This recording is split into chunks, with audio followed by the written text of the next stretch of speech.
Hello అండి, welcome to Subbamma గారి వంటిల్లు అమృతంతో విందు.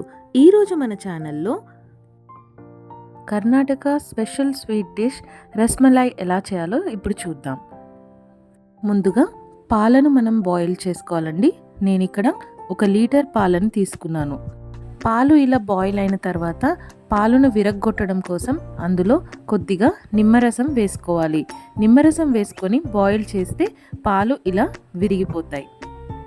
ఇలా విరిగిన పాలను ఒక క్లాత్లో వేసుకొని వాటర్ అంతా స్క్వీజ్ చేసి ఉంచాలి. ఇప్పుడు ఆ డ్రైన్ చేసిన దాంట్లో చల్లనీళ్ళు పోసుకొని ఒకసారి ఆ పాల ముద్దను వాష్ చేసుకోవాలి. ఇలా వాష్ చేసుకొని వాటర్ అంతా స్క్వీజ్ చేసి ఒక ప్లేట్లోకి తీసుకోవాలి.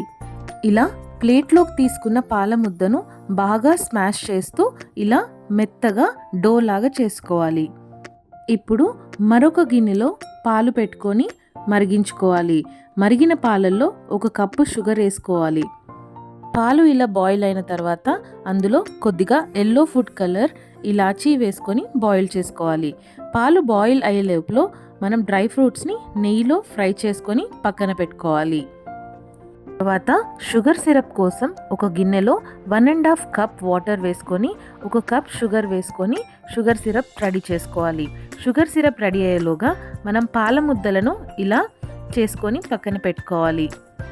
షుగర్ సిరప్ ఇలా బాయిలింగ్ స్టార్ట్ అయినప్పుడు మనం చేసుకున్న పీసెస్ని ఇందులో వేసుకొని మూత పెట్టుకొని బాయిల్ చేసుకోవాలి. 20 మినిట్స్ మూత తీయకుండా బాయిల్ చేసుకోవాలి. అవి బాయిల్ అయిన తర్వాత స్టవ్ ఆఫ్ చేసుకొని చల్లార్చుకొని పక్కన పెట్టుకోవాలి. ఇప్పుడు బాయిల్ అవుతున్న పాలల్లో ముందుగా మనం పక్కన పెట్టుకున్న డ్రై ఫ్రూట్స్ని కూడా వేసి ఒక 2 మినిట్స్ పాటు బాయిల్ చేసుకోవాలి. తర్వాత స్టవ్ ఆఫ్ చేసుకొని చల్లార్చుకోవాలి. ఇప్పుడు చల్లార్చుకున్న పీసెస్ నుంచి కొద్దిగా షుగర్ సిరప్ స్క్వీజ్ చేయాలి. గట్టిగా చేయకూడదండి, చాలా లైట్గా ప్రెస్ చేసి వాటిని చల్లార్చుకున్న పాలల్లో వేసుకొని ఫ్రిడ్జ్లో పెట్టకుండా ఒక 2 అవర్స్ బయటనే ఉంచుకోవాలి. 2 అవర్స్ తర్వాత ఫ్రిడ్జ్లో పెట్టుకొని కూల్ అయిన తర్వాత తింటే ఎంతో tasty and juicy rasmalai ready అయినట్టే. మీరు కూడా మీ ఇంట్లో ట్రై చేసి ఎలా ఉందో తప్పకుండా చెప్పండి. Thank you so much for watching అండి. Please like, share and subscribe. మళ్ళీ మరొక వంటతో మళ్ళీ కలుద్దాం. థ్యాంక్ యూ సో మచ్ అండి.